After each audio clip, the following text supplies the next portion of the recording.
Hello, good morning. Welcome to Cajo's Corner this Monday morning, last full week of the month of March.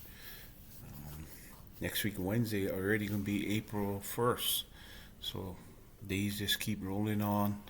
Um, we just went through the second weekend of bad weather, not so much us here on the Big Island, but if you look at all the middle islands of the island chain like Oahu, Molokai, Lanai, Maui, they they had a big round two of this so-called Kona Lo last week, this past weekend. So just continue to pray for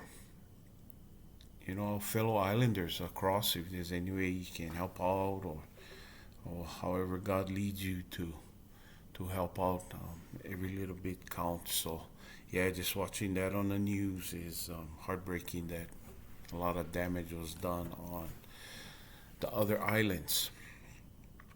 What I wanted to talk to you about this morning was just events or situations that out of our control. Sometimes we can't control things that come our way.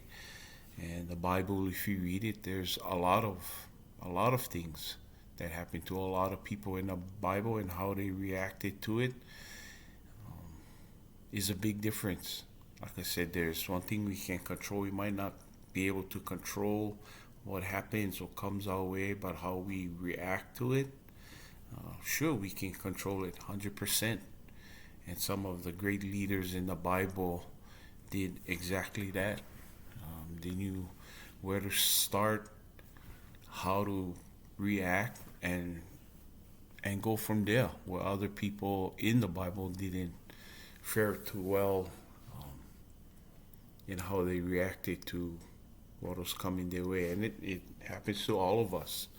Uh, Not necessarily the weather, but it can be anything, financial or health. When we receive news on things that we cannot control, but there is things that we can do, or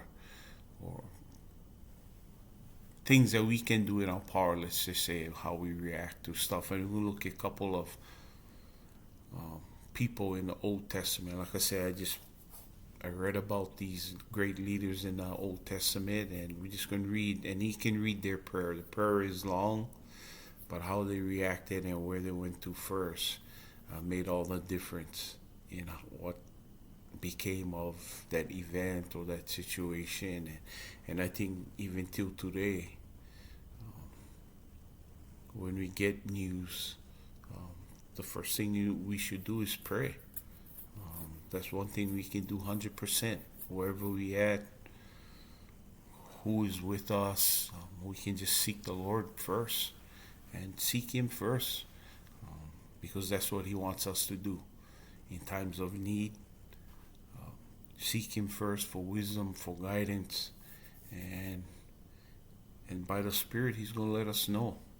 But yes, definitely prayer is powerful, and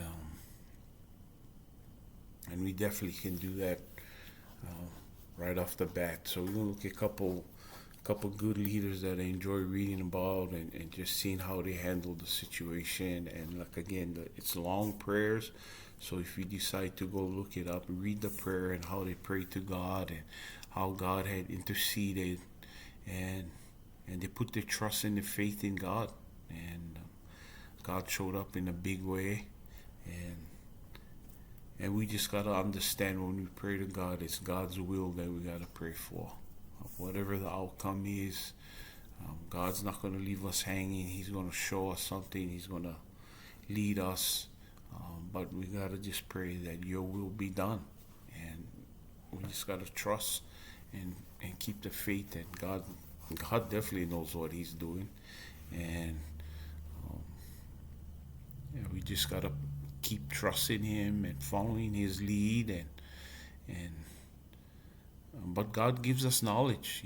He wants us to. He'll nudge us. He'll lead us into decisions that we gotta make, or how we're gonna lead others, or what we're going to do about the situation. He doesn't want us to be idle, but He wants us to do everything we can in our power and ability, and He's going to be with us every step of the way, and keep trusting Him, and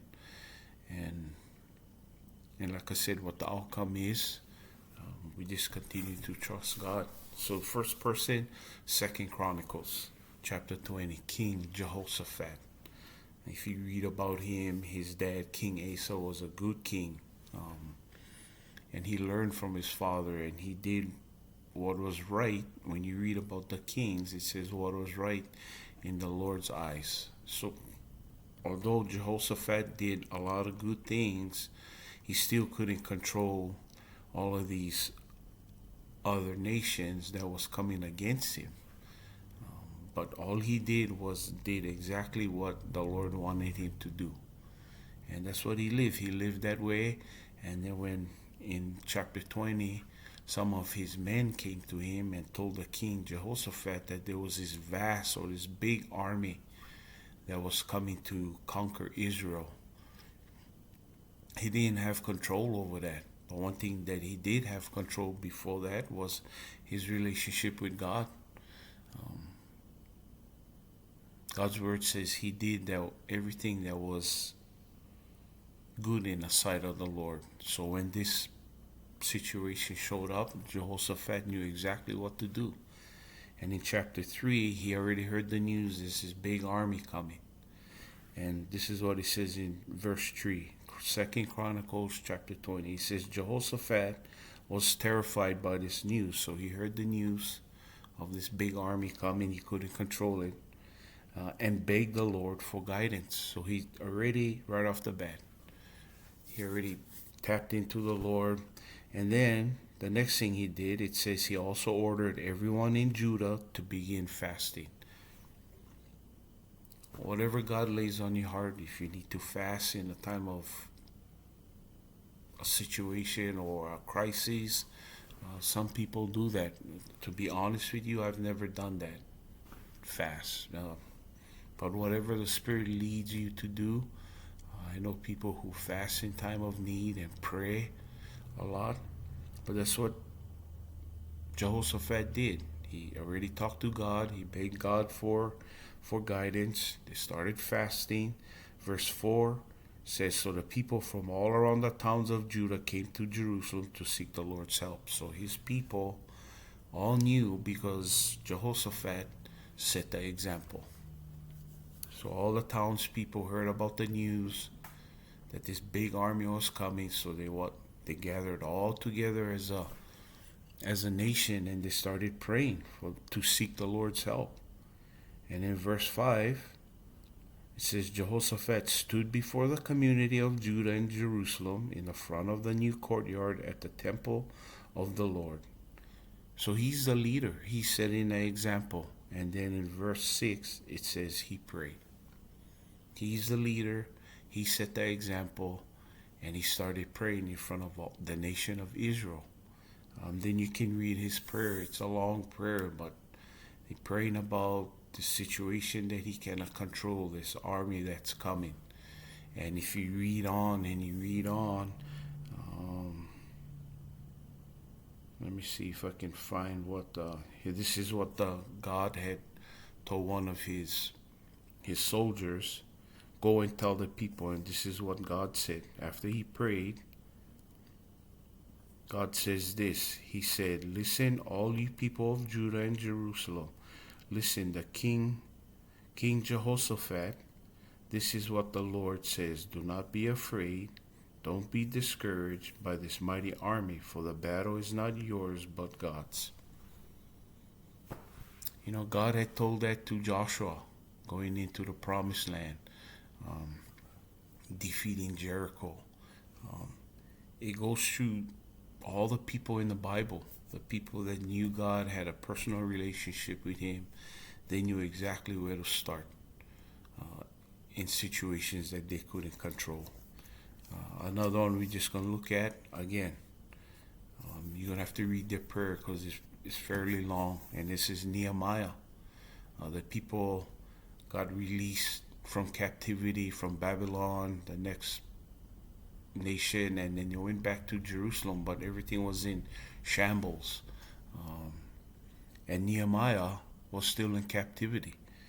And his men came, uh, his brother, and they told him the news about all of the walls in Jerusalem was all broken down. The people was discouraged, and they needed somebody to go there to repair this wall. I mean, he couldn't control that, but how he reacted to it, if you read the story of Nehemiah, he did something about it. He went back and he rebuilt all the walls of Jerusalem. But it says when he got the message, the news of it, he was devastated. So these guys come back to him, his brother, and he asks them, "Oh, how's the situation going back in Jerusalem?" And this was their answer. They said to me, "Things are not going well for those who return to the province of Judah. They are in great trouble and disgrace. The wall of Jerusalem has been torn down, and the gates have been destroyed by fire." When I heard this, Nehemiah, I sat down and I wept. In fact, for days I mourned. So he was mourning when he heard the news. He fasted, and then it says, and prayed to the God of heaven. He did the same exact thing that Jehoshaphat did. And then if you read the story about Nehemiah, he got a bunch of guys. They all went back to Jerusalem. The king had let him go. And they went back. He always kept God in front of him. God led him and gave him the ability to rebuild this wall. He was a great leader. Sorry, my alarm's going off, but if you read the story about Jehoshaphat and Nehemiah and Joshua, King David, all of these great leaders, they weren't perfect, but they knew exactly who to seek in times of trouble, and God's answer to them was always the same. Do not be discouraged. Do not be dismayed, for the Lord your God will always be with you. Because they knew how to attack these problems. Yeah, they were afraid, but they sought the Lord. And that's what I think we need to do. Nothing different in our time. When things come our way that we cannot control, one thing we can control is our relationship with God and how we seek Him and honor Him and ask Him for guidance and pray. So if you have time, go back, and you probably read about great leaders, great people in the Bible that know who God is, and the most important thing in their lives was their relationship with God. So when things come their way, they knew exactly how to handle it. So I hope you guys have a great week.